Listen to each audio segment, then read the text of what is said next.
Hi, wrestling fans, and welcome to another potentially riveting and ultimately also potentially terrible episode of AIWF Ringside Wrestling.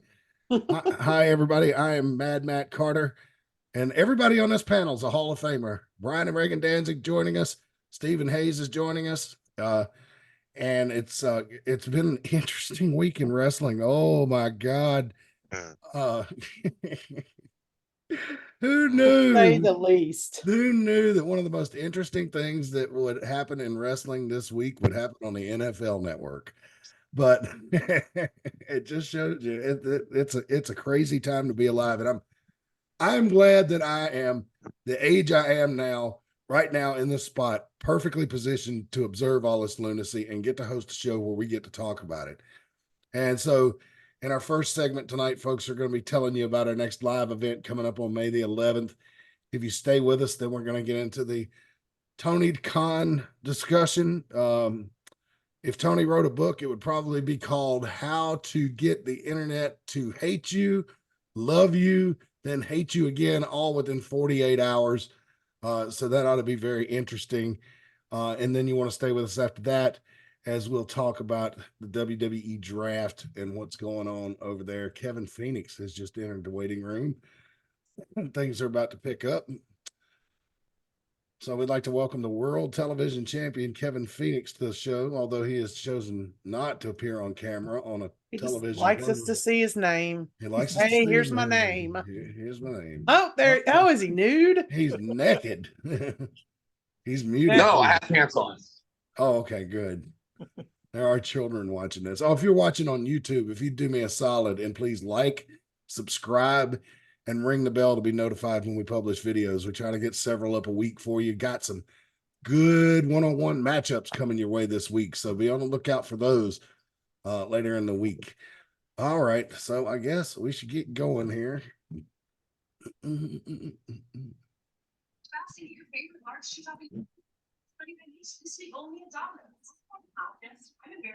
Where are you at? Are you in Nevada? Vegas, baby.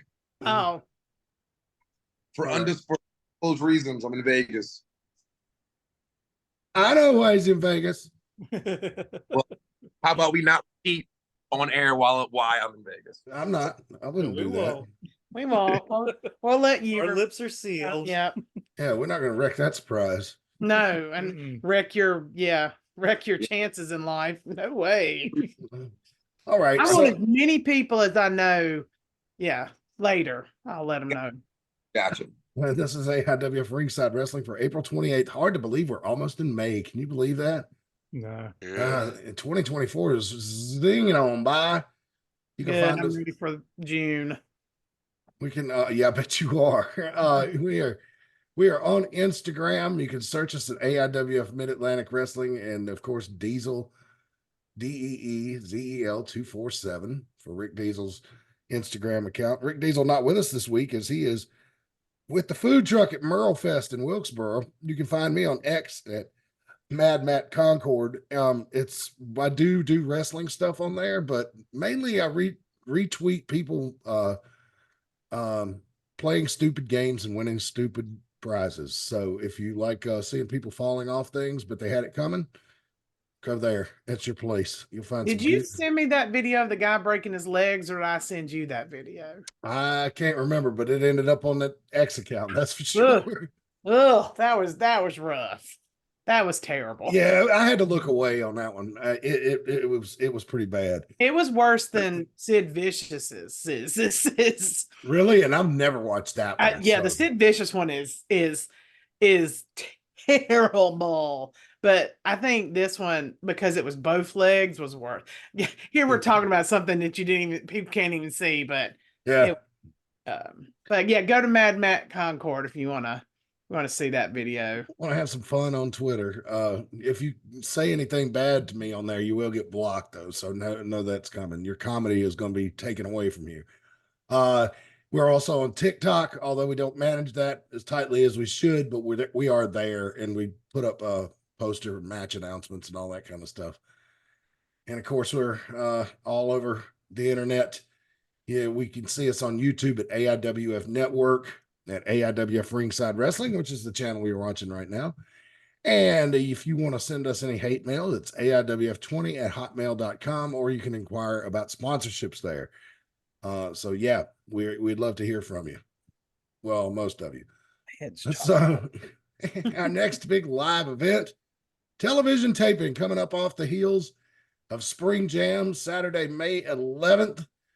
We're going to do network taping, get 4 shows in a can and tons of fan cam footage for you. It all goes down Saturday night, May the 11th. That's in less than 2 weeks. And it's at Veterans Park, of course. Tickets are back to the regular prices, $7 for the floor, $5 for the bleachers. Not a bad seat in the house. And look at this guy right here on the poster. Hadn't been on there in a while. Yep, JAC, who made an appearance on NWA TV last week. Things didn't go too well for him on that, but he was there. So, you know, it's just remember, when he came into the Mid Atlantic, he struggled at first, but then when he figured it out, he didn't lose for almost a year. So, and the competition's a little bit stiffer at NWA. But don't sleep on JAC, because once he figures out what's going on, it's going to be big trouble for everybody there. But as you can see, Justin Flash going to be there. Jackson Sane, no comparison. Joe Harrison, a resident killer here. Why do I always forget his name? Savage Kincaid. There you go, Savage With them Kincaid. lovely, lovely breasts. The way the picture is edited, it looks very voluptuous. Well, I had to stretch the picture to make it fit the slide. Well, because my thing is cut, my picture of us is on the side, so it's just cut off in the middle, and it's just his beautiful, beautiful breasts. So, well, I better be quiet. He hit me with he'll hit me with that bone. That's right. You better be careful. He might be watching this. Of course, I don't know. You know, he's kind of a cannibal sort. I don't know how computer savvy he is, but anyway, you never know these days. But yeah, all your favorite regulars. Looks like all the champions are going to be there. Buddy Flowers, Mickey Fulp, who a fan told me as we were leaving Spring Jam, I can't believe Ty Tyson lost that match. And but it took a lot of skullduggery by Mickey Fulp and crew to get it done, I will say. But anyway, we'll follow up on all that happened at Spring Jam on Saturday night, May the 11th. The weather's starting to get warm now. So come on out. I'm sure T's Treats will be there. Rick Diesel is not with us this week, and I guess we need to explain for those who maybe not know what Merle Fest is. Has anybody here been to Merle Fest in Wilkesboro? I never have. No, but I know it's a huge thing there. Yeah. So. And it's not Merle Haggard. A lot of people. No, it's Merle Watson. Yeah, Merle Watson. Bluegrass. It's a huge bluegrass festival on the campus. I think it used to be on the campus of Wilkes Community College. I don't know if it still is since it's so big, but you know, they get, you know, some pretty big bluegrass bands there. So he sent a picture. It's packed. Yeah. So it's a big deal. I've heard about it since the 90s, since I started hanging around in this area. So yeah, Merle Fest is a big deal, but Rick Diesel should be back with us next week. So anyway, encourage you to come on out Saturday, May the 11th. We don't really have any match announcements yet because it is a TV taping, but is there anything, as we'll go around the horn, anything that you guys in particular are looking forward to seeing or following up on after what happened at Spring Jam? Brian and Reagan, I guess we'll start with you guys. Well, so go ahead. Well, I'm looking forward to Justin Flash coming out with his Mid Atlantic Heavyweight Championship. Actually having it. He's been the champion all this time, but this will be the first time he will be coming through the entrance with the title, and I'm really looking forward to seeing that. You know, you mentioned that, Brian. Think about it. That title was stolen from him in October. So that's over 6 months, right? That he's been without it. I mean, well, it'd be now. Because we went on our hiatus for the winter, and so all that time, Corey had been in possession of it. Crazy to think about. Go ahead, Reagan. I'm sorry. No, I was just gonna say, I'm excited to see Aaron Wilson. He has, man, since he started with the AIWF, he has become a beast.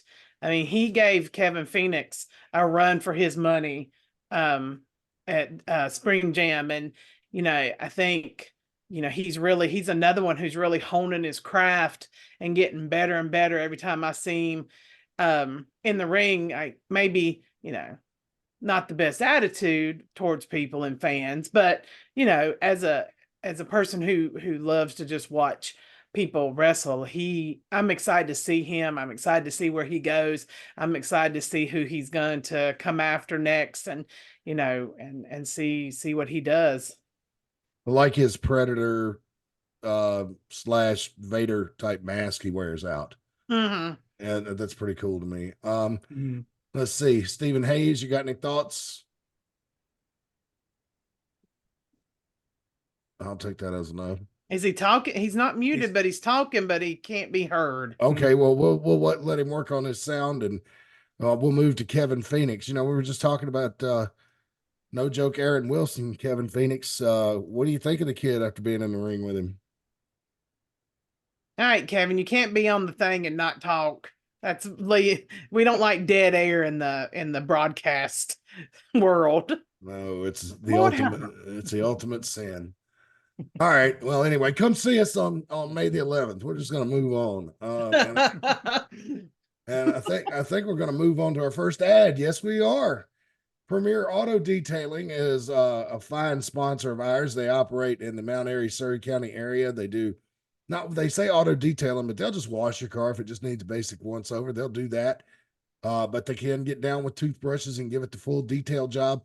Not only do they do residential jobs, they also do commercial jobs. We tell you all the time, if you got a used car lot and you don't want to take on a new man just to keep the inventory clean, Premier Auto Detailing is who you need to be calling. And a new man or woman, let's be honest, it's 2024 and girls can wash cars. We don't want to. Yeah, We don't want to. I'm just gonna. Nobody wants to. Okay, but yes, they can. Yeah. I used to like it when I was in high school when Holly and Sherry would come over there and across the street and wash their cars in the afternoons after school. That was nice. I never thanked those girls for that, but that was always really nice of them to keep those boys entertained with that. But I've bumped into them since then. They're great quality. They grew up to be great quality human beings, but boy, they were kind of prick teases back then. But anyway, 336-83883. We've already gone off the rails, and we've been going 20 minutes. Yep. Well, we're past the limit where we can, say stuff and not get caught too readily. But excuse me. All right, I'm sideways now. I got to bring it back. 336-883-5722 for more information. So give them a call. Premier Auto Detailing, hands down the best car cleaning service in town. And of course, T's Creations Custom Apparel, they handle all the t-shirts and stuff for AIWF Mid Atlantic. So helping them out, helping your favorite wrestler out when you buy some apparel from them. Of course, they do custom made t-shirts, sweatshirts, hoodies, all different kinds of things, and they are all over the internet. Oh my God, everywhere. Reagan, you've seen them on TikTok, haven't you? I have. I've seen them on TikTok, Facebook Live, and then, like I said, they have a new Shopify. They're on Shopify now. I don't know I'm not sure how to find them on Shopify, but I do know they're there. I know they're doing their custom stuff on there, and then they're also doing like wrestling related shirts, not just AIWF shirts, but wrestling related designs. I wish they would just do one with Tony Khan's face on it, and it just said, "Oh, Tony." I would love that. Of course, you could probably get into some type of probably get a cease and desist letter, but then you could frame that and put it inside the trailer and just a souvenir, that'd be great. But yeah, T's Creations, visit them. They're everywhere. T'screations22.com. There's actually a comment section on that website. You can go in there and ask questions about any jobs you need. Like if you're doing your church's homecoming, a big family reunion, Teacher Little League- shirts. Huh? Teacher shirts. Teacher shirts. I don't. What are teacher shirts? Teachers love to wear cute shirts that are made like T's Creations do, like with funny sayings, with puns, with the name of their class, field trip shirts sometimes, things like that. I'm sure she could help with that also. Yeah. So if you want to put most of my second period class is going to end up in prison on a T-shirt. T's Creations is where you're going to go. I can't say that. Well, I can. I'm very angry at the Parkland school system right now. Because of Oh yeah. that video that got out, and if you're curious to what I'm talking about out there, general public, just Google it. Student slaps teacher in North Carolina, and you're gonna not be happy either. So anyway, tscreations22.com. And of course, you can advertise with us and get one of those excellent quality reads for only $10 a month. We read 4 of them, so if we take a week off, it's not going to hurt you any. We're going to give you 4 for $10. If we need to do a video commercial, it's a little more expensive, but we'll be glad to help you out with that as well. But yeah, $10 a month. And if you just need us to plug something one week and let it go, absolutely. You can do it for $6. It's not a big deal, or for a monthly rate of 10. We're putting the headlock on high advertising prices. All right. Here's our segment for our Tony Khan discussion. I cannot see you guys on my monitor because we've got all these control panels up. Is everybody up and their microphones working and all that kind of stuff? Because I have a feeling that Kevin Penis gives the thumbs up. Okay.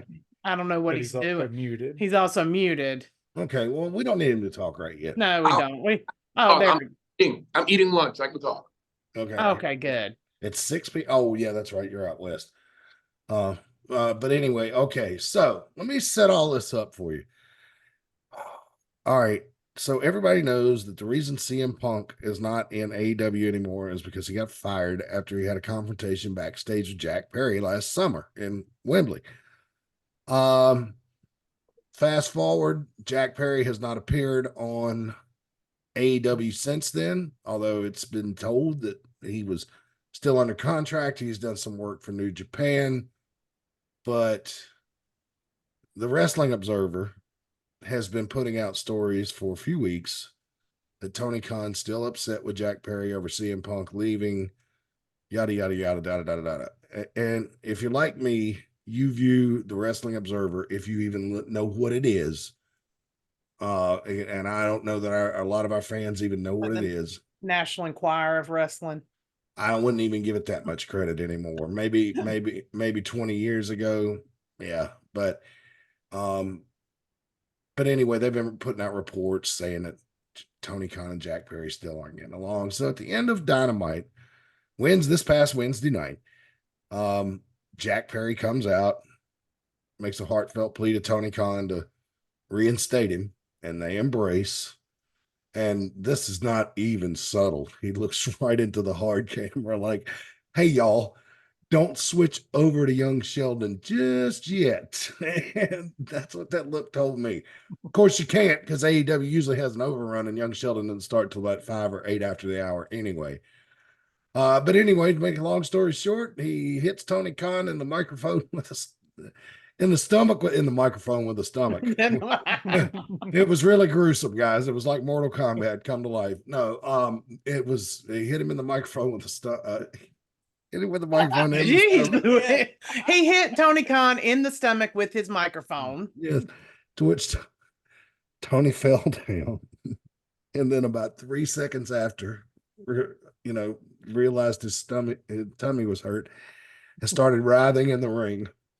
The Young Bucks come to the ring with Okada, who Jim Cornette has started calling Japanese Cody because of his hair and his gear and everything. And I've seen a few pictures, and I understand why. And now I can't look at him without thinking Japanese Cody. Okada didn't do anything, and I think that was probably the smart move. But the Young Bucks picked up Tony Khan and gave him a spiked pile driver, something they used to call the Meltzer driver. Yeah. And now they renamed it a few weeks ago the Tony Khan driver. And left Tony Khan laying the best part about that was Shad Khan coming down to the ring just before it faded to black. And I noticed, because I'm a stickler for stuff like this, that Aubrey Edwards put her hand up and looked at Shad directly in the eye and was like, "No, no." And I think she was about to say, "Stay back," but it occurred to her, who was funding this shit and who was making it funds available for her paycheck, and she stopped. And I saw the look on her face, like, "Oh, better not say that." Like, she paused. It was funny, but I thought it was really cool. And I'll tell you what, I'll give my opinion and I'll go around the horn. I thought it was cool because AEW is constantly, and we have done it too, been criticized for not doing storylines. They just set up and have some good matches on pay-per-view and some good matches on TV. A lot of them are terrible, but I'm not going to focus on that. It's real easy to pile on them, but let's focus on so they're trying to do something with storyline now, right? Even Tony Khan said even though Tony Khan said he was not going to be a character on the television program, didn't want that. As sloppily as that pile driver looked, now the young buck that was holding Tony and gave him the tombstone pile driver looked great, no problem with that. But the one in the purple who did the front flip off the ropes, that didn't even look like it connected, and actually looked like it hurt him worse than the pile driver hurt Tony Khan, I thought. But to not focus on the negative, they are trying to do something storyline wise. So at this point in our story, I think AEW is taking a turn and is headed in the right direction. Now, Brian and Reagan, you talking about before we've been on the air, you watched Dynamite and Collision in its entirety, both shows. Yep. Yep. And I'll start with y'all and get your opinion on this. Well, Brian and I differ. We have a different opinion on this. Mhm. So I'm like you. I think I really liked how they brought Jack Perry back, how they are doing this storyline with him, that they're letting him lean into the scapegoat. Brian, I talked about, like, this is getting him really over. I mean, he's really over with this. Over because, when you think about him in the past, he was just a little, wasn't very exciting. I mean, he's a good worker and did his Jungle Boy gimmick just fine, but this is really, I feel like, getting people to really pay attention to him.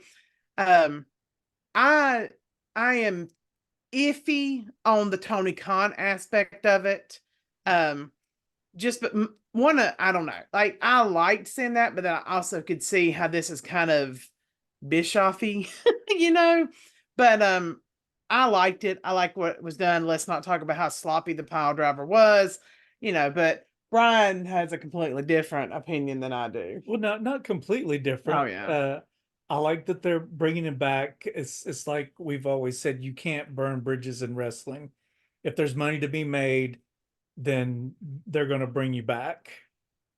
But yeah, I just don't like the idea of the owner being involved in the storyline. I think they could have brought him back and had him attack somebody else. I don't know. And maybe Tony Khan is what makes the most sense. But it's like, when you step back, I'm like, okay, so they fired him for getting into a pushing match with CM Punk, but he attacks Tony Khan and he gets to stay.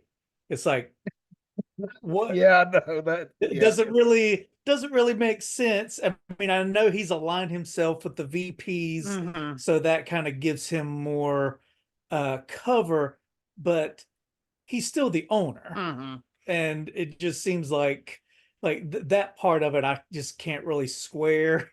I just can't really fit that round peg in the square hole. But overall, like I said, I thought, when I saw him doing the scapegoat thing, I was like, this is going to get him over. It's a good idea. And I think AEW saw the same thing and thought it was time to bring him back and use it in a storyline. But again, like you said, it's good that they brought him in and they're doing a storyline. I just wish they had done it with somebody else besides Tony Khan. But for one thing, he did such a bad job of it. He looked, Yeah, it's like he hit him in the so stomach. nervous. He hit him in the stomach with the microphone, and he went unconscious. He went flat. I'm like, how did that knock him unconscious? Maybe he had a vasal reaction. Is that what they're called? Visceral reaction. Maybe, but Like then those goats that just pass Yeah. out.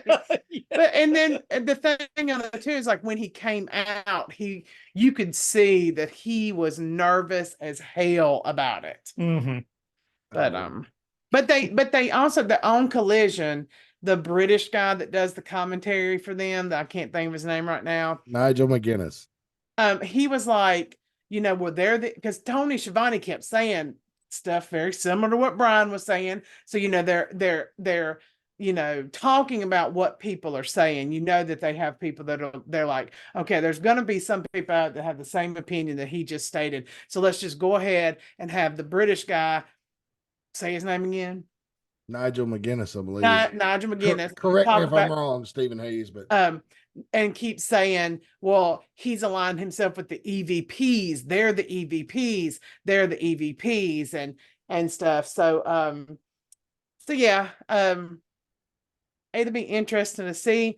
The only thing is, I wish the Young Bucks would give Kevin Nash his black hair dye back that he had when he made that return to WWE a few years back. And Austin Aries wants his beard back. the middle-aged Bucks. Yeah. I did say that to Brian. I was like, they don't look young anymore at all. No. I think they're doing it ironically now, like when the Who started playing My Generation. It's like there was a certain point when they got to a certain age that they stopped playing it because it's the line, I hope I die before I get old. But then they reached another point where they're like, well, we're old enough now, we can just sing it again. And like New Kids on the Block, they kept New Kids on the Block as their name. So yeah, and they're in their 60s now. No, they're not that old. Well, they might be. Yeah. Oh Lord, I'm gonna have to Google that. Yeah. But anyway, but I think Okada was the smartest one here. He didn't touch anybody. He just could have stood back and watched. Well, let's see how this turns out. Let's see who comes out on top. Stephen Hayes, did you see this debacle? What'd you think? He's gone. All right, Kevin Phoenix, did you see this debacle? What'd you think? Not a guy. I'm Kevin Phoenix. I didn't think anything. Oh my God, we're gonna have to. You're just gonna have to quit going to other people, because I can't see the room right now. So that's Kevin Phoenix is muted and his screen is black. Okay, here he comes. Here he comes. Howard. Wait, what? Kevin Phoenix is taking a shower. Taking a shower? Yes, taking a shower. Do you want me to turn the camera on? No, yes, please. No, this is trying to keep this kind of a family show. Anyway, I was hoping he'd say something clever like, "Oh no, they don't have TBS out here in Las Vegas." But yeah, but the West is still kind of behind us on the East Coast. Like my in-laws' house, to get to the HD channels, you have to go up real high, like into the thousands, like it used to be here. When the HD first came on cable, they still hadn't got the HD channels moved to the lower channels yet. They're up in the porn station numbers. Yeah, getting there. Yeah. Anyway. Yeah. So we watched both this and Collision. So. Well, thank you for making that sacrifice for our viewers. Okay, I'm gonna give my opinion since I've actually watched them now. Dynamite, it was a lot of talking. This, a few okay matches. The biggest thing is every single person on that show had at least one belt. They had the AEW belt. They had the Ring of Honor belt. They had the IWGP belt. They had the 6-man belt. They had the tag belt. They had the women's belt. For the whole show, everybody had a belt. And so I looked it up, not taking in the Ring of Honor belts or the New Japan belts. They have 8 belts. Yes, they do. And So Too many that, belts. yeah, too many belts. However, when I watched Collision, I enjoyed it from the beginning to the end. All their matches were fantastic. And the thing that I noticed, because you always hear people say there's no wrestling in AEW, I don't know what the hell they're watching. They're obviously just watching Dynamite. Yeah.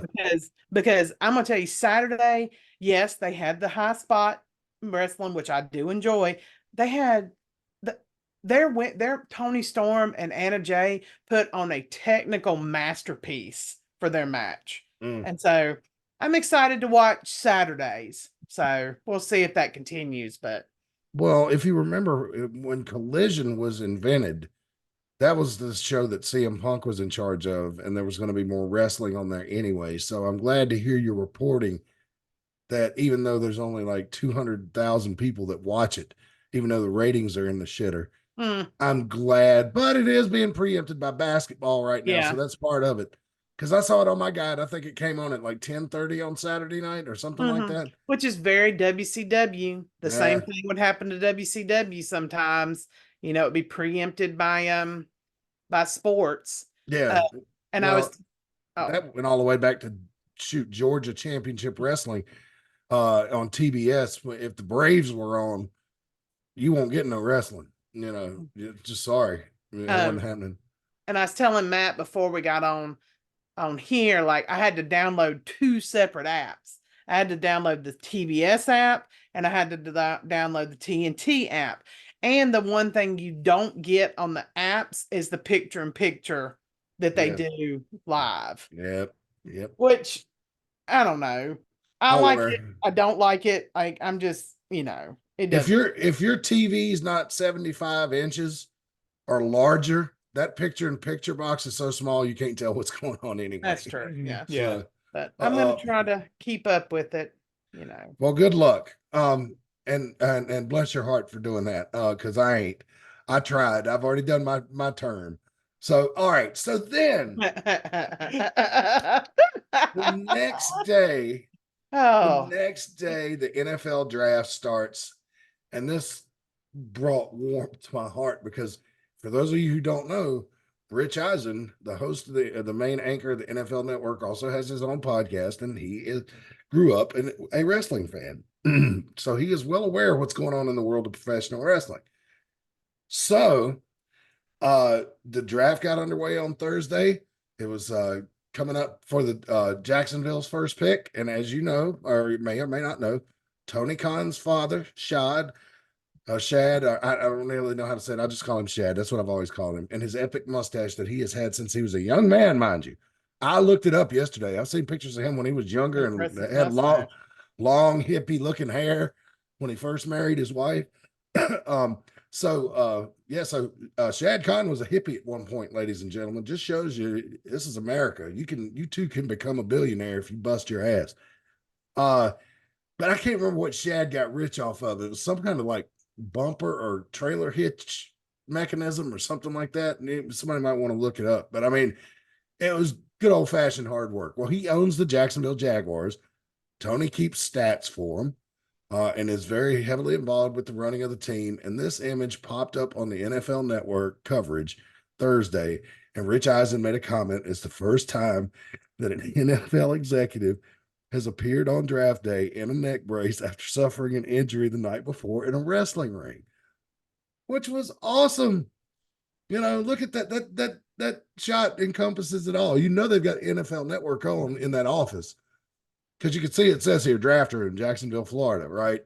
So they're in Jacksonville, their team's working hard.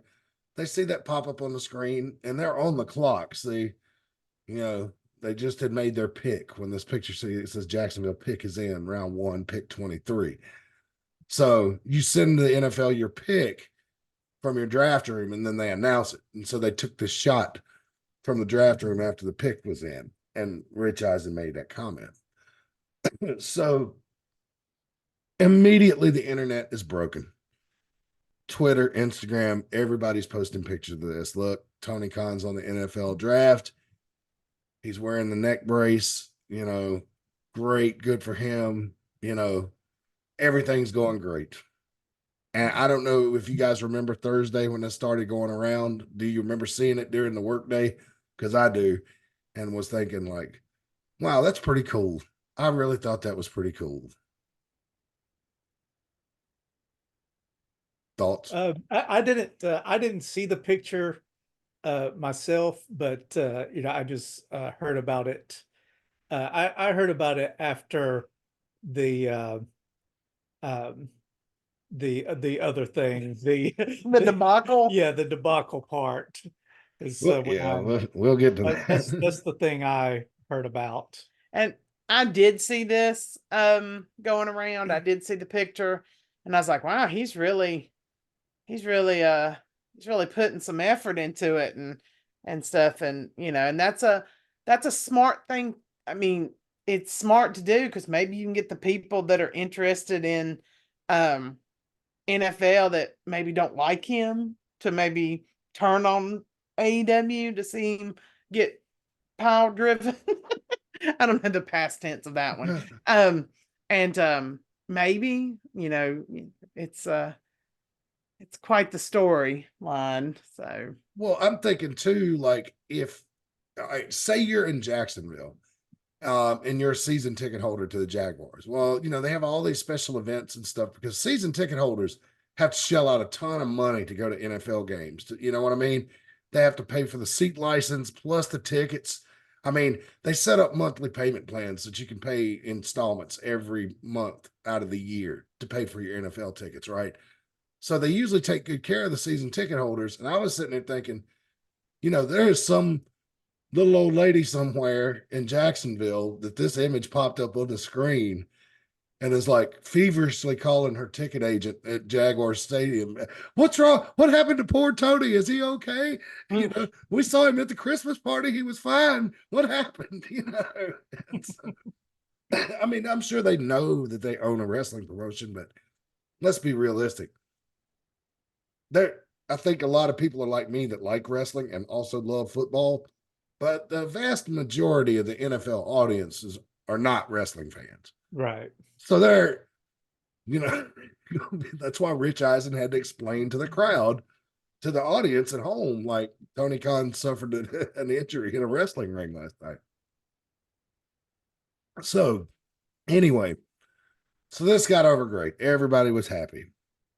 And then the next day came around and the NFL Network people thought, that image, the clip that we had of Rich Eisen talking about Tony Khan's neck injury went viral yesterday on social media. Then our countdown to the start of the draft on Friday, why don't we let our countdown host interview him? And they did.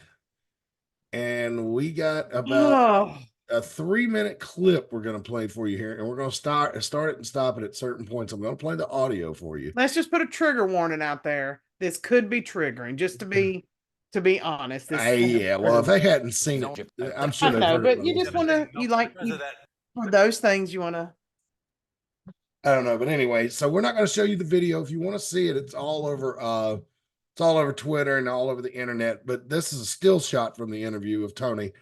And he's being talked to by the anchors at the NFL Network desk out in Los Angeles. He's in Jacksonville, and here we go. Let me know if you can hear it. Devastating Meltzer driver, which has been rebranded. Can you hear it? Yes. All right, so let me back it up and start it over. Here we go. Because of that devastating Meltzer driver, which has been rebranded. Well, honestly, guys, they changed the name a couple months ago to the Tony Khan driver. Maybe I should have seen it coming in hindsight. Wait, you knew they changed it a couple months ago? I mean, the clues were there. They called it the Tony Khan driver. I have a complicated relationship with Matt and Nick and Jack. Jack had been out of AEW for a while. I'd sent him on an excursion to our partner in Japan where he did great things. I reinstated him Wednesday night on TBS by his own request. He repaid me by hitting me in the stomach with a microphone. Yeah. And then Matt and Nick pulled me up and gave me the Tony Khan driver, which is really a spike pile driver. It's one of the deadliest moves in pro wrestling. It's been banned in a lot of states. It's illegal in the state of Tennessee. That's an interesting call out right there. That is That is some next Deep. level wrestling nerd shit right there. That is deep. That is deep knowledge. Yeah, that's a deep cut. And the one NFL anchor like is like got a look on his face like, wow, okay. And so we'll let it go on. Here we go. And for them to do that to me in front of millions of people around the world and a great audience live Wednesday night on TBS, it scared me and it scared my family. And I just feel really lucky that I'm here at the NFL draft and with the Jaguars and able to still be working at the Jaguars and AEW right now. Yeah, and you could hear the folks who came to your assistance yelling, what the hell are you doing? This is a billionaire. You got to be careful. His father, Shad, came into the ring. Yeah. Yeah. Well, does Shad tell you, like, you got to stay out of the ring? Like, is he concerned for your well-being here? No, he was very angry at the people that assaulted me. My dad loves AEW, and he's a big fan of what we do Wednesdays on TBS and Saturdays, just like tomorrow night here in Jacksonville on TNT every week. He watches every show, and he never expected something like that. It's never happened before. You know, AEW, we've been doing this for 5 years. We are the most successful sports startup since the AFL pre-merger. I'd like to know where the hell he got that from. Okay, as a person, that's the American Football League. Yes. Okay. All right. So for you, look in the comments. Are there any football people out there that knows how in the world he came up with that since the AFL? I mean, how would you even prove that? It's what I want to know. And so I'm just like, okay, that's an interesting thing to say, and that's going to certainly make football fans and football historians go, But yeah, anyway, here we go. There has not been a challenger brand that has gained as much market share as AEW in many, many, many years. We are like the Pepsi of pro wrestling. Yeah. And we're up against a really evil juggernaut. WWE is our competitor. That's who we're facing. AEW, like the Pepsi of pro wrestling. WWE's like the Harvey Weinstein of pro wrestling. And oh my God! I'm really proud of what we do down here. All right. I think. And all right, Tony. We're gonna hold on, real quick.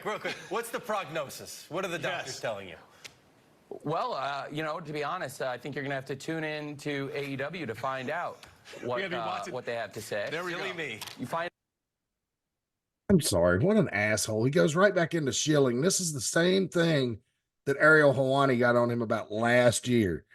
I mean, what's your prognosis? Doctors just telling me to take it easy for a couple of weeks. How hard is that? I mean, no, watch the show.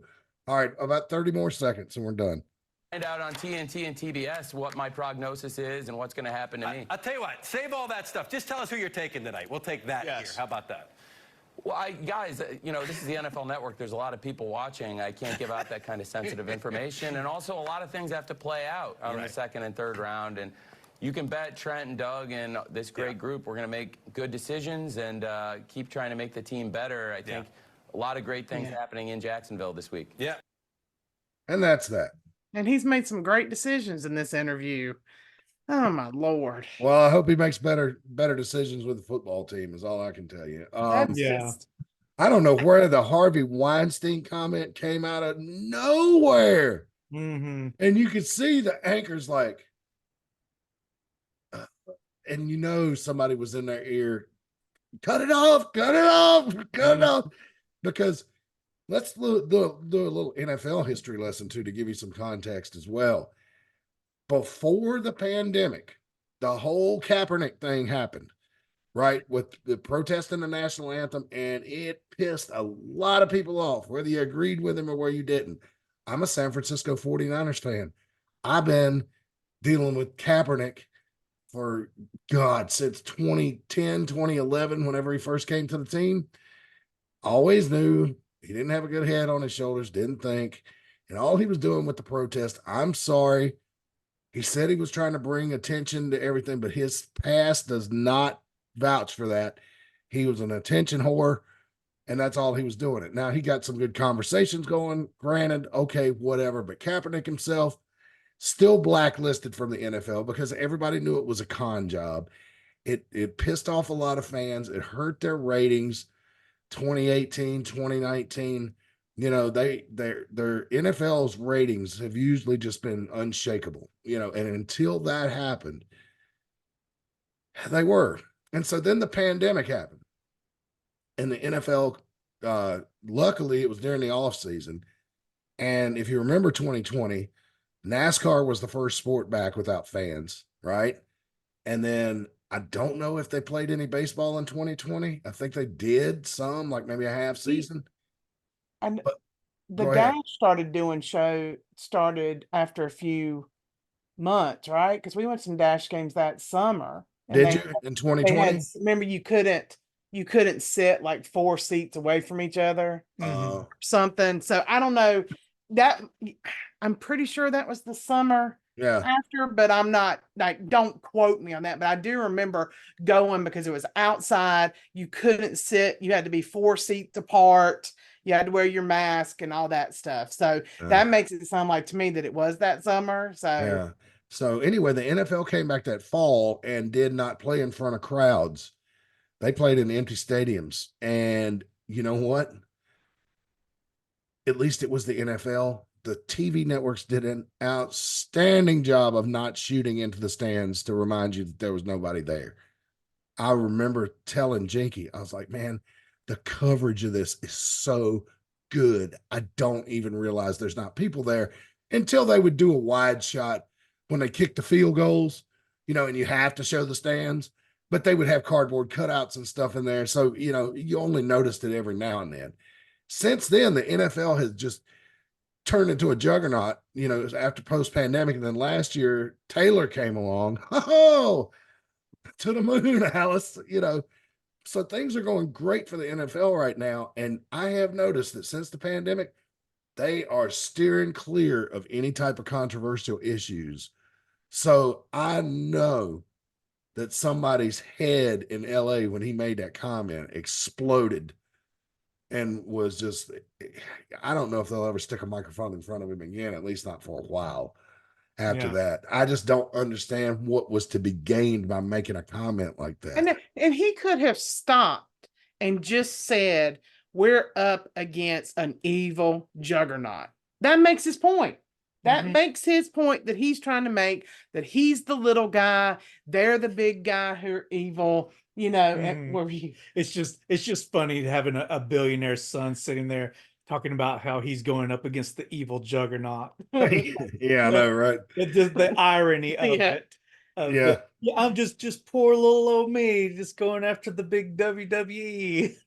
And like, what's stupid is the NFL and the WWE have a merchandising agreement together. Oh, that's right. So, and yeah, because they just brought in the Kelsey's brother and the other guy. Yeah. WrestleMania. The Philadelphia, the Eagles guys. But like, you know, he could have stopped with that. First of all, this is gonna sound real weird. I don't like it when the two worlds come together. Like, not a lot, but I can deal with real, just kind of I mean, everybody knows this.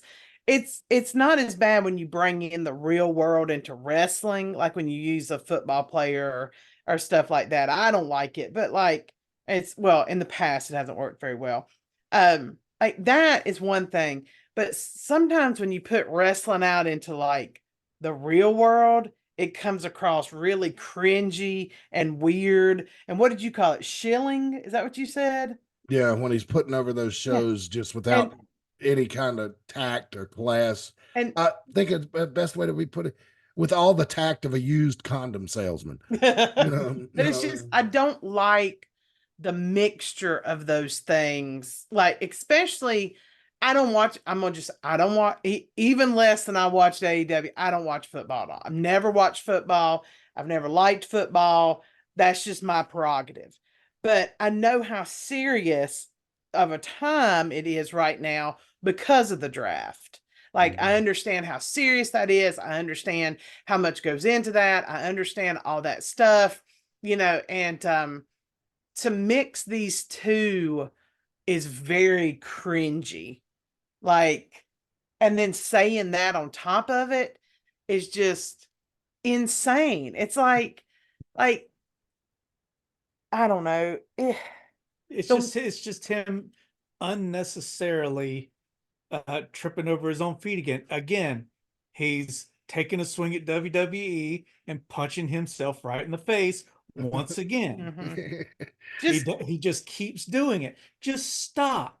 Just stop. It makes you, even if he didn't say the terrible comment at the end, you don't just every time you mention your competitor, it just makes you look small and petty. Mm-mm. Mhm. It just, it bugs him that the WWE is bigger than AEW, and he can't stand that.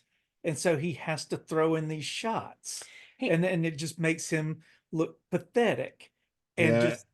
and just the fact that you would use something so serious as what Harvey Weinstein did and what Vince McMahon did, to use those terrible Mm. things that people were victimized, and you're going to use it as a cheap shot to get your promotion over. It's sickening. It's cheap, disgusting heat. Especially, I don't know if you know, but this week there was a big thing that happened with the Weinstein case in New York.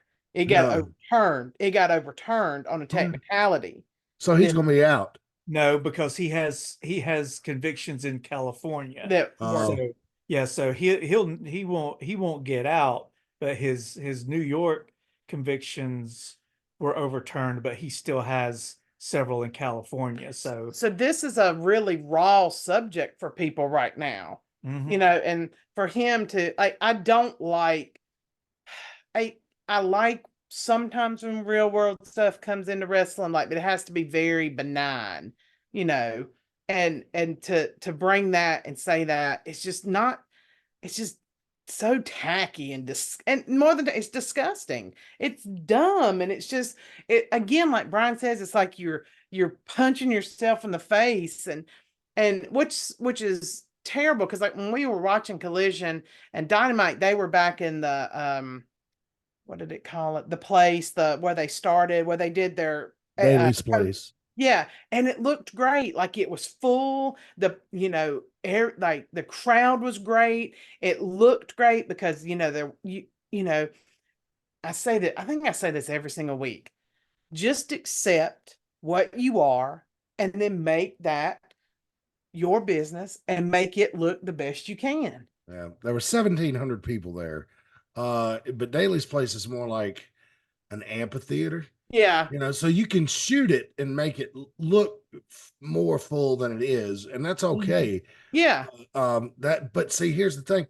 I did not know this until this week. Daly's place is actually attached to the football stadium. It's all in the same complex. So it is, I mean, home for AEW, yes. I mean, home for the Jaguars, that's where their team is. So that is, if the AEW's got a home, it's Daly's place. It's got, and it always will be. So, oh, by the way, for any of you Twitterites out there, Jim Cornette is trending again. Saw this start up this afternoon. Everybody's on the bandwagon accusing him of being a racist for something that's obviously not. If you want to dig into it further, get on your social media. It's kind of funny, but it's also as a flagrant display of people's stupidity. But anyway, and actually how racist people on Twitter are. Let's see here. So there we are. Tony Khan using the joke, and speaking of Jim Cornette, I cannot wait to hear his opinion on that. It's going to be hilarious. So anyway, Tony Khan figures out a way to make people love him, hate him, then love him, then hate him all again in 48 hours. We know something that you won't hate will be our next big event coming up Saturday, May 11th, a network taping. We'll probably try to get 4 in the can that night, and we hope to have you with us. As you can see, JAC is going to be making a return to the Mid Atlantic. It's at Veterans Park. Tickets are $7 for the floor, $5 for the bleachers. Doors open at 6, bell time at 7. Saturday, May 11th, in a little less than 2 weeks. We can't wait. One thing, any fans of JAC out there, there's only going to be so many more times you're going to be able to see him in the next few weeks, because in a few weeks, he will be going to Japan for a few months. So if you want to see him wrestling, especially AIWF Mid Atlantic fans who haven't seen him in a while, this is going to be your last chance in a while to see him. We called him up, and he said that he wanted to make one more stop at Mid Atlantic before going over to Japan, and so we got him in. So you definitely want to come see this. Oh yeah, absolutely. Don't miss it, folks. And I think this is going to be his first time leaving the country. I'm not sure if he went to Brazil yet.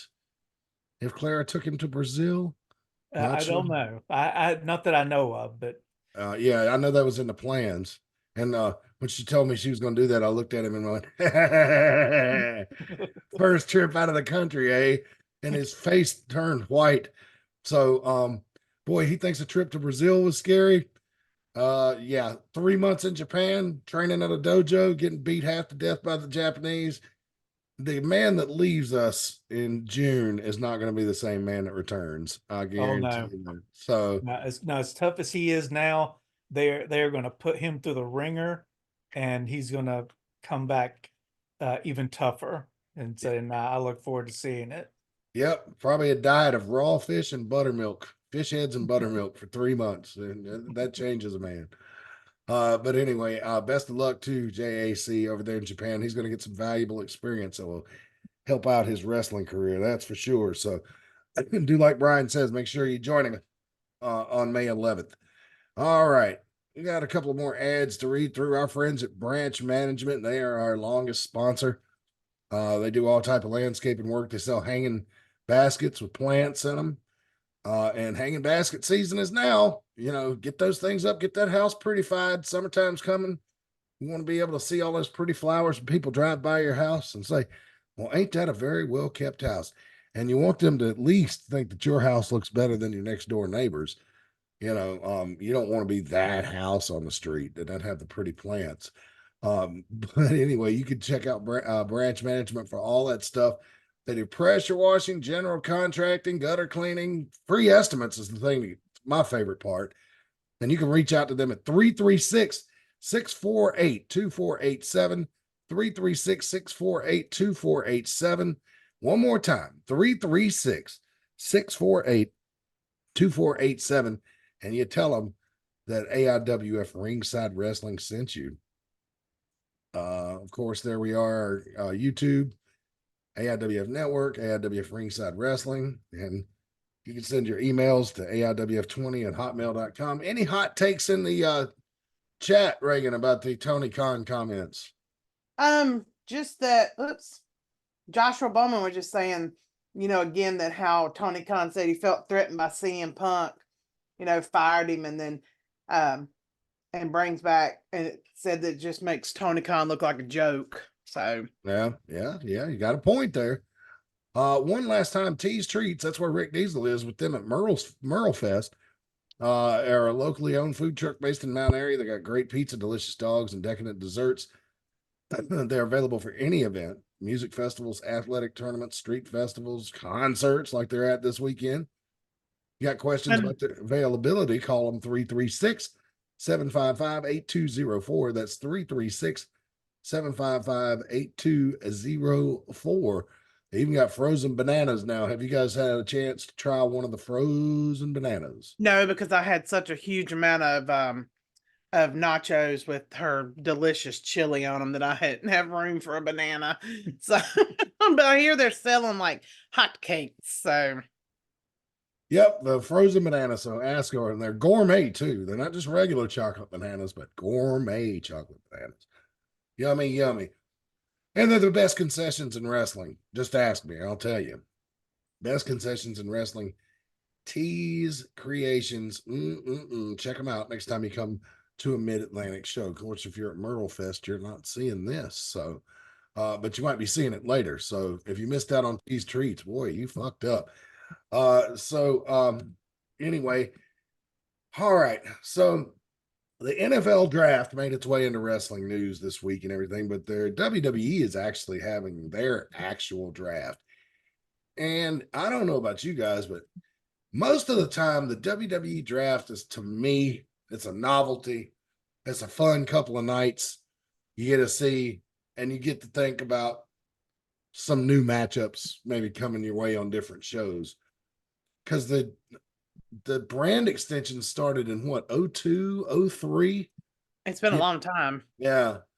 So anyway, I thought that we'd take a look, just kind of update everybody on what happened on the first round of the draft. Now, something it's important to realize, the WWE draft does not just happen on this past Friday at SmackDown and on Monday on Raw. They continue to draft superstars on and after the programs go off the air, and the rosters do not lock until May 6th. That's important. So you want to gonna have to stay up to speed on what's going on online to make sure you find out where your favorite stars go. So here's how it breaks down so far. It started Friday night on SmackDown, and I'm not even going to do a SmackDown review this week. It was a great show. Kudos to them. But this is the big news. So number one pick in the draft this year, SmackDown chose Bianca Belair. And I thought that was a very interesting pick. So a woman goes first. I don't know if that's the first time it's happened, but I was kind of shocked by that. So Raw chose Jey Uso. SmackDown's second pick was Carmelo Hayes. He ended up challenging Cody Rhodes Friday night. Raw, Seth freaking Rollins, but I hear that Rollins is like. Did you see that video of his leg?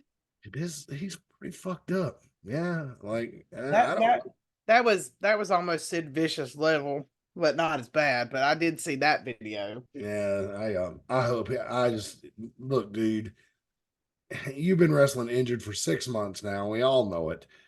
You know, you don't have to prove in like that Seth Rollins is going to see this, but I would say it like, you don't have to prove jack shit to anybody anymore.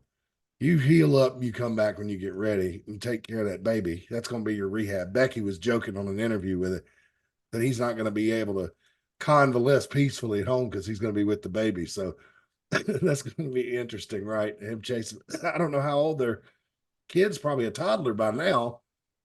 Also, this child is mobile and vocal. Oh, Dad. Yeah. What a rehab. Not rest. Yeah, terrible twos. Good luck, Seth.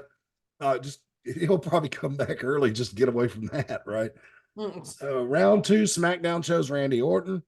Raw chose Braun Breaker, which I thought was a very, very good pick. SmackDown chose Nia Jax. I almost said refrigerated Jax, but damn you, Cornette. But Nia Jax, so she's coming to SmackDown. So that is a significant move because she was on Raw. Raw chose Liv Morgan, last pick in the second round, and so she's staying put. SmackDown chose LA Knight, so he's staying put. Raw chose Ricochet in round 3, so he's staying put. SmackDown got the Bloodline, what there remains of it, Solo and Tama and Heyman. So they got 3 for 1 on that. That's a good pick, and they're staying put.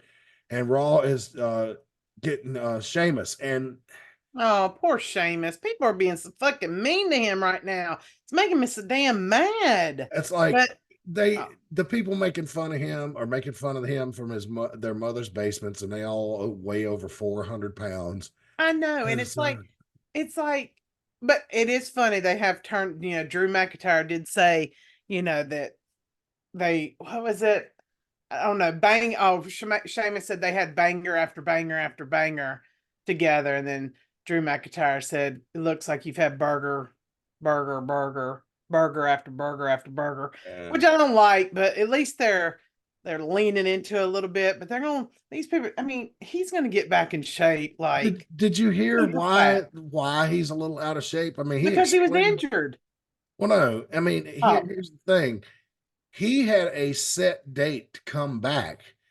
And he had already, he got cleared by his doctors, and he had a set date that he needed to come back. What had happened was is that they had to push it up 3 weeks and get him to come back because of either the CM Punk injury or maybe both, or the Seth Rollins injury, something in the way they had things planned out. They had somebody go down with an injury unexpectedly and they needed him to come back early. So he's been in the gym, but he's not been on the road, in the ring, in the gym. He's been slowly training, coming back from an injury in the gym and not going full bore. And he explained it. He was like, I hadn't been hitting the gym hard because I didn't think I was coming back for another 3 weeks. So it makes sense to me. And I don't even know all that much about working out, but I know there's like, they have to keep a schedule, so It's anyway. leave him alone.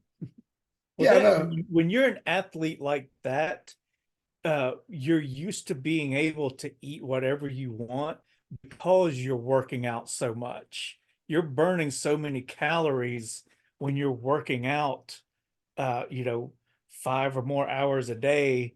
So you're used to being able to eat whatever you want. And then when you get injured and you're not working out like that, you're going to put on some fat. I mean, that's just how it is.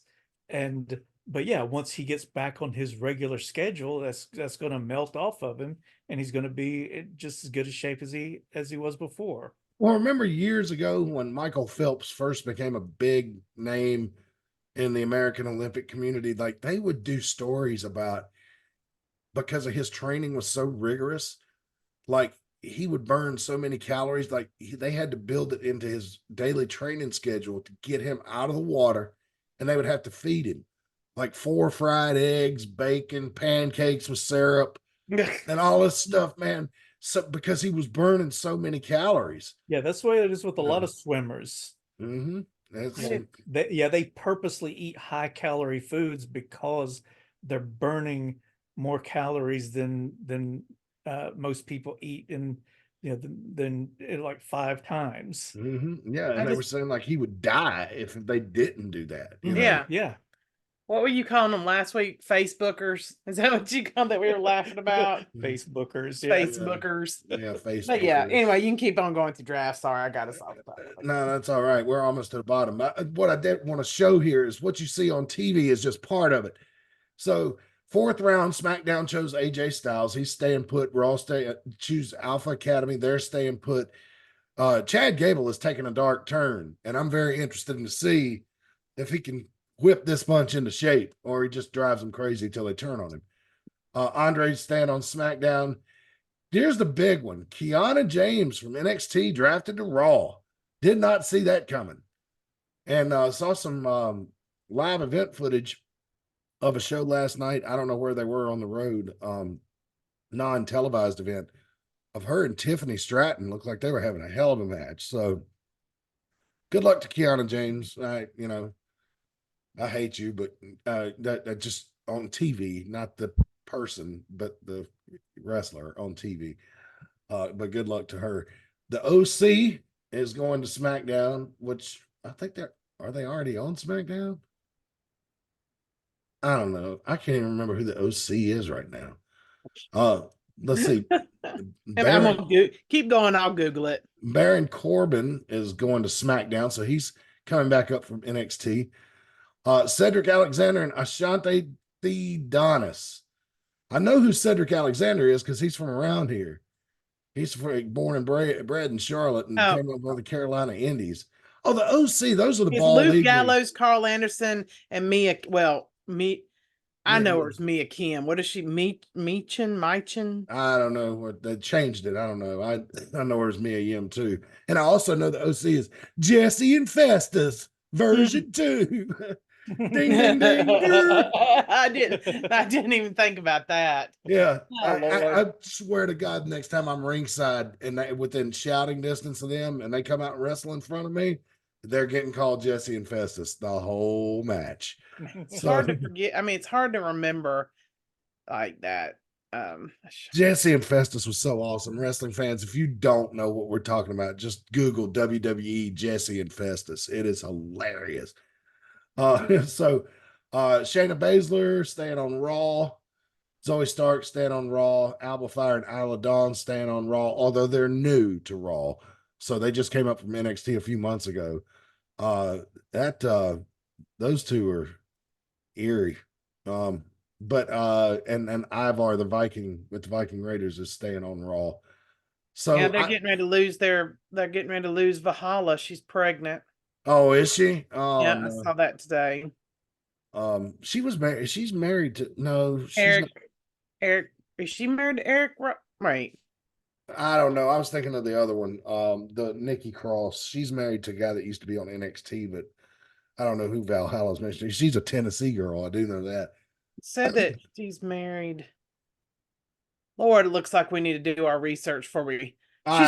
She's married to the, I guess, the Eric one. The other Viking. Yeah, let's see. Well, where the hell is her? One of, I know when they say it, they just say Eric, so I assume that's the one they're talking about. Speaking of Eric's, did you guys see Eric Young get his ear ripped off? I saw the picture of the aftermath. I did not see the actual like happening of it. But I saw the aftermath, which I don't know what that match was, but after seeing the thing I sent you of the power bomb on the cinder blocks, there's no fucking telling what it was. What has TNA become? You know, that's just like I don't know. It's just It's a fuck around and find out. Yeah, it's like again. that fuck around and find out Twitter site just needs to go pull clips from their website.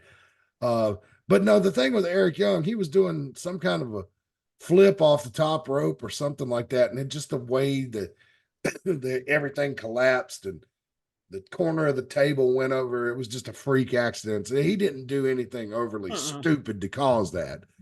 No, and then, like, I mean, as you know, Mick Foley lost an ear. So did didn't Roddy Piper lose an ear? Yeah, he suffered hearing damage. Ear. Yeah. Huh? He suffered damage to his eardrum because Greg Valentine hit it with a chain in a match that took place here in Charlotte that led to their match at Starrcade. Used to be able to find that online. I think I sent them to you one time, Brian. The links for those on YouTube. It's Harley Race and Flair, Piper and Valentine and the Briscoes against Youngblood and Steamboat. And so and those happened, but but anyway, so that's the WWE draft. It'll continue Monday night on Raw. And again, the rosters don't lock till May 6th. So keep an eye and see where your favorite superstar lands. I thought it was weird this year. Not many shakeups. You know, usually on the first night, there's always some kind of huge shakeup. But not really. Is everybody just kind of staying put? You know, it's a whole different team now. Yeah. And it just seems like if you're going to do a draft, you should do a couple of shocking trades just to generate some attention. Because I just know that in the past, hasn't it been like one of those things where they break up a tag team, they put one on SmackDown and one on Raw and things like that, right? They've done that before, yeah. And they would change the announcers. But see, the champions are immune this time. And that has not been the case ever before. So the champions are immune, and Roman Reigns took himself out of the draft because he's a tribal chief. He does whatever the hell he wants, whether he's champion or not. So Paul Heyman said it was because Roman didn't want to be non-chief-like and hog the number one pick. So our tribal chief was being very generous to us, you know. How nice of him. He is. He's just a big old fuzzy ball of hugs and kisses, Roman Reigns is, and we love him for it. Oh, mercy. That's about all I've got. The Tony Khan thing was real big, and I wanted to get you guys' thoughts on it. And now that you're watching AEW, you have to invest some time in this. It should be kind of interesting to see how your opinions sway moving forward. Well, like I said, I thoroughly enjoyed Collision. Like it was good match after good match. Like Ray Phoenix came back and he wrestled this guy, something Mortos. The Beast Mortos, and he was a Ring of Honor guy, and he wrestles in a like full on mask, like rubberized mask that It's looks like a bull. like a ram head. Yeah, Oh and wow. he's huge. And the stuff he and Ray Phoenix did was mind-boggling. I was watching it and Brian was doing something and I stopped it and I said, "You got to come in here and watch this match." And it was good. And then Cesario took on Swerve Strickland, and that was a really good match. And yeah, it was pleasant. Dynamite, not so much. Yeah. I was like, ugh, it's like watching WCW. Yeah, 'cause who did John Moxley wrestle? Shit. I can't remember, but I mean, maybe it's because it was just a regular TV show. I don't know, but it looks like he's just there for a paycheck. He's just phoning it in. Yeah, wow, you sound I know what like the some issue other was with prominent it. Brian. You just sound so much like some other prominent podcasters with that analysis right there. You're not alone, my friend. The other weird thing was the audio was over. You could hear it, what they were hearing in the Daily Place. Well, in the arena. In the arena.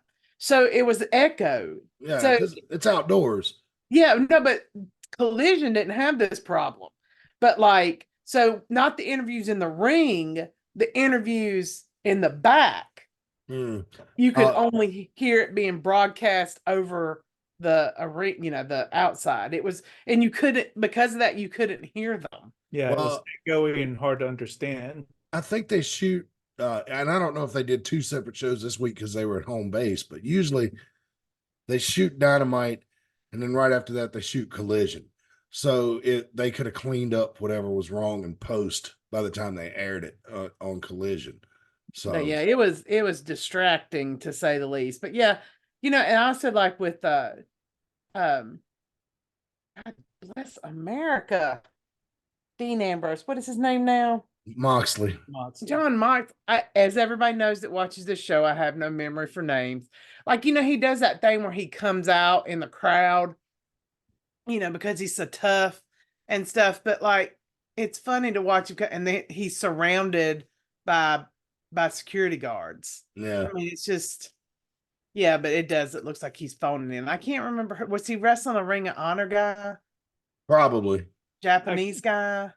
Probably. No, it was Powerhouse Hobbs. Yeah, that's right. And I mean, I've seen Hobbs wrestle before and enjoyed watching him wrestle. But yeah, it just Moxley, he just looks like he's just doing just enough. Just enough. Just to get a paycheck. Enough. Oh, did y'all ever see the picture of him and Cesaro coming out at Greensboro at Revolution with the Road Warrior pads on? Was it I remember him showing it. I actually do remember that, but they were just like little ones. Yeah. Yeah. There it is. It looks like he's wearing a halter top. Looks like they ordered those out of the WWF magazine back in the day. Yeah. Oh, me. Got him at Toys R Us. Yeah. Hey, this would be cool. Antonio, put these on. No, Jonathan. No, please. No. Do it, goddammit. We're over tonight. Oh, the other thing we didn't discuss. Broken Matt Hardy showed up on Impact as a free agent. So good for him. For him. I'm happy he's still working, man. Everybody tells me he's a nice guy. Oh yeah. Never met the guy, but everybody says he's a nice guy, family guy, type of guy that, if you were working a show in Raleigh and had to drive all the way back to Mount Airy, he'd probably be like, "Oh no, you just come over to the house. I got plenty of room." He strikes me as that kind of guy.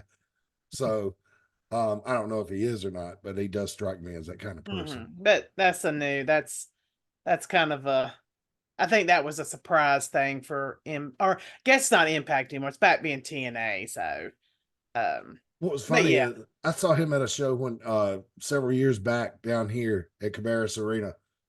It was one of the independents down here that's out of business now. They come and go. Just it's crazy. But I think it was PWX, and he had the autograph line and the picture line and everything. And White Mike was with him doing the pictures and collecting the money. And I told Mike, I was like, you don't know how, because they were, my chair's here and they were right here at a table, right? And I was so tempted to walk up to Matt Hardy and hand him, $10 or whatever and be like, hey man, I know this is a weird request, but can I get you to take a picture of me with White Mike? Like that. But I'd never met him before, and I didn't know if he had a mindset that he would, kind of laugh and be like, sure, man, or it would piss him off. So Right. Yeah. You just but I never asked Mike about it, and he was like, oh, you should have done it, man. Matt would have loved that shit. He would have lost his mind. So, well, if I ever see y'all again together, I'm gonna do that. I said, you can't smarten him up as that you and I know each other if I do that. And he's like, no, I won't. So I went to the very first wrestling match. I don't remember if he was there, but the very first wrestling match me and my friends ever went to was New Dimensions in Greensboro, and Will of the Wisp was there. So that was the first time I'd ever seen independent wrestling. It was interesting. It's where they had that Undertaker guy rip off Gravedigger. Yeah. And he tried to do the Undertaker setup, but he's fat. So he was like this, getting himself up. And me and my friends and Pistol Pez Watley was there. It was quite the card. So somebody they had a promotion that came through Martinsville one time that they had a fat guy doing a Gravedigger Undertaker knockoff, and he was under a hood, but he actually brought a shovel with him to the ring, and his manager, had to take the shovel away from him, and he tried to climb over the wall and jump down into the alley, and it was quite the thing. And I heard later that it was Kool-Aid that was doing that. Gimmick was. I would not doubt that. So, hey, there's a cat. Yeah, there's an appearance by a cat. And that you're not supposed. Speaking of cats, I saw a funny video. We'll get out of here after I tell you this, because that cat's the same color as that lion I saw today. But there was a zookeeper that was staring down a lion, was inside the pen with him, like a male lion, like one of them African lions with the mane and everything. And evidently you're not supposed to make eye contact with big cats and hold it because it pisses them off. And guess what? Yeah, a lot of animals are like that. Yeah. That lion took hold of that guy's arm and let him know real quick. And be it funny enough, there was another zookeeper in there that was trying to help, but a lioness, actually a female lion, came over and jumped on that male lion's back and pulled him off that guy. Oh, wow. I was just like, wow, okay. You are going to get yourself shot. You get off of that. That's what she was thinking. Oh. No, I know a guy who knew Harambe, and you don't want to end up like that. Yeah, most animals, if you make eye contact, they consider it a threat. Yeah. It's I know we're doing this. We're doing this. I know you go in the gorilla pen at North Carolina Zoo in Asheboro, they have signs up, and no, that's Columbus Zoo. They told us, don't stare at the alpha. Don't make eye contact with them. Look past them. The alpha, yeah. Don't stare at them. Look past them. Even chimps are like that. But face off. Yeah, but they won't. The chimps, man, are like a gorilla will sometimes just stare a hole into your soul. But the chimps at Asheboro, if you don't stare at them, they won't do it to you either. They're very courteous. I saw a guy one time went down there. And I don't know if you go to Asheboro, you were talking about monkeys now, no apes really, but the alpha usually sits up on that tree that's right in front of where you look. Oh yeah.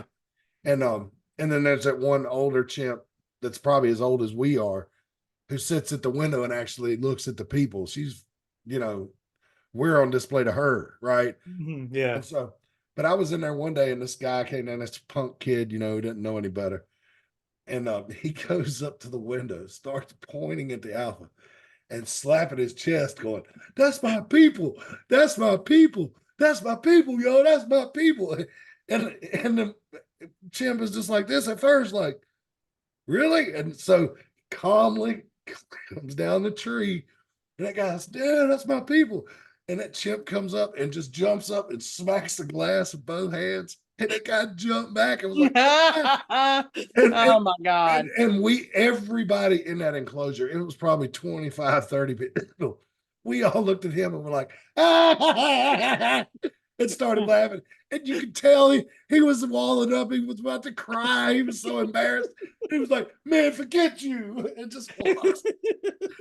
And we were all standing there laughing so hard. I was like, "Oh, that'd be the funniest." Oh man. Yeah. This is my wrestling named cat. This is Tully. Tully? And the orange one is Tully.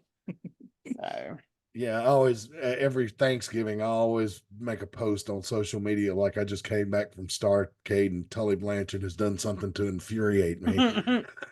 So, this cat is infuriating. All right, well, that's all I got. We told some stories about the zoo and house cats and Don't stare an animal in the eye. yeah, lions and apes. No, I don't know what else.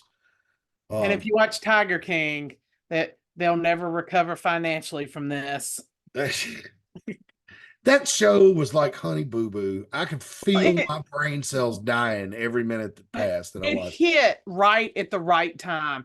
It hit right when everybody was home for COVID. Like, I don't think it would have done as well if that wasn't like, I mean, that was right at the beginning of, you don't know what's fucking happening. You don't know if you're ever going to get to leave your house again. You don't know if you're ever going to be able to go to work again. Like all those things. And that show hit. And I think that's why it was such a big hit. We watched it, and well, a lot of people blame the pandemic on that bitch Carol Baskin. Oh my Lord, that show. Yeah, but I just don't think it would have hit the same if it had been like normal times. Do you think he would have gotten in trouble like he did and ended up in prison if it hadn't been for that show? Well, I think the show was. I don't know. I don't know because like. He did some terrible shit. Like I think the other guy probably would have skated off scot-free, the ponytail guy. Yeah, he ended up getting it too. Mm-hmm. Yeah. I don't think any attention would have come to him if it hadn't have been for the show. But yeah, I think Tiger King himself was he wasn't too bright, so it was just a matter of time before the hammer came down on him. Oh my God. And just it was, but yeah, because the guy, Doc something, his place was in Myrtle Beach. Yeah, it's still there. Beach. I don't know. I don't think it's still there. If it is, it's not through him, and they don't touch tigers anymore. But it was interesting. It was there a few years ago. Tiger Place. I don't remember what it's, but that guy went to jail. That guy went to jail too. Mm-hmm. So for trading exotic animals. Oh, really? The guy at Myrtle Beach? Yeah, yeah. Yeah. He went in like last year or so. It's been pretty like not recent, but like recent enough, like after that show came and went. So yeah, it's still there. Myrtle Beach Safari Lodge photo encounter. Yep, still there on Folly Road. Mm-hmm. Wonder why. Well, he went to jail, so maybe somebody else owns it. Yeah, Mm-hmm. or somebody's running it for him. Yeah, and it's it opens at 10 o'clock in the morning by appointment only. Hopefully they don't still hold cubs. Ugh. I don't know. They shows people here posting pictures with tigers, but I don't Don't see do the it. cubs. Don't do that. And even at Myrtle Beach, even in dirty Myrtle, don't do that. It's not good. It's not good for the cubs, and they do terrible things to them once they grow up. Like what? You don't know what? Watch Tiger King, I guess. Doc Antles, Myrtle Beach Safari. He's in jail. I don't know how that, Well, I mean, he's still got family and stuff. Yeah. Meet Doc Antle. Let's see here. Yep, there he is. That picture's from about 20 years ago. Mm-hmm. Let's see here. Let's see if we can make a reservation. Oh Lord. I want to cuddle with some baby tigers. We have gone off on a very strange Day tour, $389 per person. Spend your day with an array of wildlife, 3 to 4 hours. Activity level active. All ages are the same price. Photos are included digitally. Night tour, $389. photo encounters. Oh, they let you hold a baby chimp. That's not a good idea either. No, I don't want to get in. There's one guy that's showing here that's got an elephant's got him tied up in his. I got to show y'all this before we get out of here. This is crazy. This is right in Myrtle Beach. Look at this. Look at this kid right here. Ugh, this is Tied up in an elephant trunk. That's a good way to get drowned or eaten. Mm-hmm. You know, I mean, elephants, man, will kill you. Yeah. Apes will kill you. Mm-hmm. Tigers and lions and shit will kill you. I don't know that I have ever understood the allure. Oh, he was only sentenced to 2 years in prison. What was he sentenced That for? was trafficking and money laundering. Oh. He was convicted of illegally purchasing endangered lion cubs and to put in his North South. So please don't do that. Please don't go and give that man money and touch animals that shouldn't be touched. You should not hold these animals. Because admired from afar. Because a lot of times what they do with the cubs is they get rid of them once they start getting bigger. And sometimes when they get rid of them, that means they kill them. So Look at this. Start $7,000 for 2 guests. What a bargain. Have dinner and sleep surrounded by a variety of tigers. No, thank you. Feed the big cats. This is terrible that place is only in Dirty Myrtle. No, there's places like this all over the world. Meat and roast s'mores with the chimps. I don't sound like a good idea either. No. Because, I mean, chimps probably like chocolate marshmallow and grams just like we do. Mm-hmm. And you're not going to win a fight with a wild animal over food. No, a regular sized chimp has the strength of like 5 grown men. You don't. It's like that woman who had one and ripped off her motherfucking face. Ripped her face off. Yeah, she survived. She's dead now, but she also was like, did she end up getting a face implant? Like a face? Yeah, they tried to fix it, but face transplant. Man, we have really gone off the rails today. How did we get? I don't know. That's what happens. Yeah. So Myrtle Beach Safari doesn't sound like fun to me. Nope, no. Stay away. Go do. There's plenty of other stuff to do in Myrtle Beach that's not terrible. Yeah, they used to have it Subic at the resort. Remember I showed y'all that video when I came back to the Philippines where we were in the jeepney and they were feeding the tigers? Yeah. Well, when I went there the first time 10 years ago, they had a thing where you could pay extra and they would bring you a baby tiger and it would hop up in your lap and you fed it with a milk bottle. And I think they had stopped doing that because I was teasing the employees. I was like, yeah, no, if you're going to put a baby tiger in my lap, you're going to pay me, not the other way around. You know, not getting near those things. And even when you're in that jeepney and you feel somewhat safe from them because they obviously cannot bite through the metal bars. But if they jump up on top of that thing and you see their big paws through that clear ceiling, and like when they put weight on it and those paws stretch out and you see how big they really are with those no, don't want things should be seen from afar. Yeah. Well, remember in Jungle Cruise, I don't know if y'all saw that, The Rock's movie Jungle Cruise, the girl's brother called The Rock's Jaguar Murder Cat. And ever since I've heard that, that's what I think about big cats. I'm like, you see me at a zoo. Well, hello, Murder Cat. Yeah. Well, I might start calling my cat Murder Cat. That's right, Tully. Your name's Murder Cat now. Murder Cat. We've named a pet. I had the things that you never thought you'd see on AIWF Ringside Wrestling. If naming a pet was on your list, drink now. Anyway, we're going to get out of here, folks. It's been fun. Hope y'all had a good time. Rick Diesel should be back with us next week. And for if we let him, we've had 2 really good shows without him. We've had saying. Yeah, and I thought we were going to keep it under an hour and a half tonight. We came close, but anyway. Well, we got off on a tangent. So. Yeah, we did. So remember that Myrtle Beach Safari, a place where you can go pay a lot of money to be injured by deadly animals. So just putting it out there. Reagan says don't go. I agree. I wouldn't go because I think it's stupid to get that close to those animals, but other people might think it's fun. Whatever. Yeah, then they don't deserve $7,000 in their bank account. No, no, they don't. All right. Well, we're gonna get out of here. Have a great night, everybody. We'll see you next week. And until next time, so long for now.